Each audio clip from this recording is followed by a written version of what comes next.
കർത്താവ് തൻ്റെ ഐഹിക ശുശ്രൂഷ വേളയിൽ അനേകം യാത്രകൾ തൻ്റെ ശിഷ്യന്മാരും ചേർന്ന് ചെയ്യേണ്ടതായി വന്നിട്ടുണ്ട്.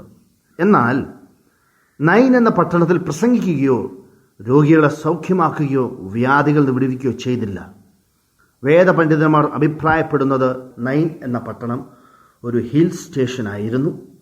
ആളുകൾ ആ സ്ഥലം സന്ദർശിക്കുന്നത് പതിവായിരുന്നു. വൈദികനായ ലൂക്കോസ് എഴുതിയ സുവിശേഷം 7-ാം അധ്യായം. പിറ്റേന്നാൾ അവൻ നൈൻ എന്ന പട്ടണത്തിലേക്ക് പോകുമ്പോൾ അവൻ്റെ ശിഷ്യന്മാരും വളരെ പുരുഷാരം കൂടെ പോയി. അവൻ പട്ടണത്തിൻ്റെ വാതിലോട് അടുത്തപ്പോൾ മരിച്ചുപോയ ഒരുത്തനെ പുറത്തു കൊണ്ടുവരുന്നു. അവൻ അമ്മയ്ക്ക് ഏകജാതനായ മകൻ, അവളോ വിധവയായിരുന്നു. പട്ടണത്തിലെ ഒരു വലിയ പുരുഷാരവും അവളോടുകൂടെ ഉണ്ടായിരുന്നു. യേശുവിൻ്റെ കൂടെ ഉള്ളവർ സന്തോഷത്തിലും ആനന്ദത്തിലും, എന്നാൽ പട്ടണവാതിൽ പുറത്തേക്ക് വരുന്ന ആ വലിയ പുരുഷാരം വലിയ സങ്കടത്തിലും വിലാപത്തിലുമായിരുന്നു. വിലാപയാത്രയിലുള്ള വലിയ പുരുഷാരത്തെ കാണുമ്പോൾ നമുക്ക് മനസ്സിലാക്കാം ആ പട്ടണത്തിലെ വളരെ പ്രധാനപ്പെട്ട ഒരു കുടുംബം. നമ്മൾ ഇതിനെക്കുറിച്ച് ചിന്തിക്കുമ്പോൾ വലിയ വേദനയാണ് അവർക്കുണ്ടാക്കിയിരിക്കുന്നത്. കർത്താവ് ഈ സ്ത്രീയെ കണ്ടപ്പോൾ മനസ്സലിഞ്ഞ് അവളോട് കരയണ്ട എന്ന് പറഞ്ഞു. അവൻ അടുത്തു ചെന്ന് മഞ്ചം തൊട്ടു ചുമക്കുന്നവർ നിന്നു. ബാല്യക്കാരെ എഴുന്നേൽക്ക എന്ന് ഞാൻ നിന്നോട് പറയുന്നു എന്ന് യേശു പറഞ്ഞു. നമ്മുടെ മഹാപുരോഹിതനായ കർത്താവ് യേശുക്രിസ്തു മഞ്ചത്തിൽ തൊടുകയും മരണപ്പെട്ടവനെ തൊടുകയും ചെയ്തതിൽ കർത്താവ് അശുദ്ധനായില്ല, മറിച്ച് മരിച്ചവൻ ഉയർത്ത് ജീവനും ആരോഗ്യമുള്ളവനായി തീർന്നു. മരണപ്പെട്ട വ്യക്തി ജീവിക്കുകയും ജീവനും ആരോഗ്യമുള്ള മഞ്ചം ചുമക്കുന്നവർ നിന്നു എന്ന് കാണുമ്പോൾ നമുക്ക് മനസ്സിലാക്കുന്നത് അവർക്ക് ഒരടി മുന്നോട്ട് വയ്ക്കുവാൻ സാധിച്ചില്ല. അനേകർ ആ മഞ്ചത്തിൽ തൊട്ടു. പക്ഷേ കർത്താവിൻ്റെ തൊടലിനൊരു പ്രത്യേകത ഉണ്ടായിരുന്നു.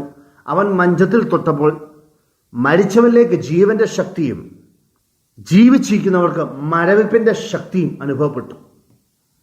കർത്താവിൻ്റെ തൊടൽ നമ്മുടെ ജീവന് വേണ്ടിയോ അതോ മരണത്തിന് വേണ്ടിയോ നമുക്കൊന്ന് ശോധന ചെയ്യാം.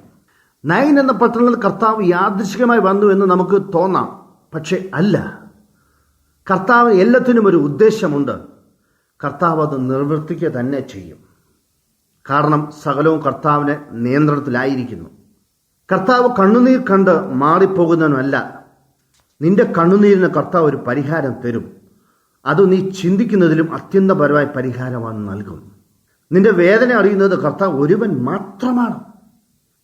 ഈ ലോകത്തിൽ ആരും നിന്റെ വേദന അറിയത്തില്ല. അവരൊരുപക്ഷെ ആശ്വാസ വാക്കുകൾ പറഞ്ഞിരിക്കാം, ആത്മാർത്ഥമായിട്ട് തന്നെയാകാം പറഞ്ഞത്.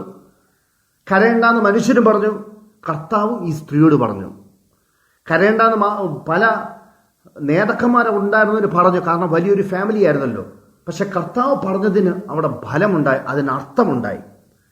കരയേണ്ട എന്ന് കർത്താവ് ആ സ്ത്രീയോട് പറഞ്ഞ വാചകം മറ്റു പലരോടും പറഞ്ഞവ തന്നെയാണ്. പക്ഷെ ഇവിടെ പറഞ്ഞത് കർത്താവാണ്, സൃഷ്ടാവാണ്, മരണത്തിനും ജീവനും അധികാരമുള്ളവനാണ് നമ്മുടെ കർത്താവ്.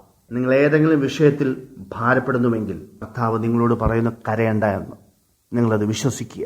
ഞങ്ങളെ വിളിക്കുവാൻ ആഗ്രഹിക്കുന്നുവെങ്കിൽ 09880221957 എന്ന നമ്പർ ഉപയോഗിക്കുക.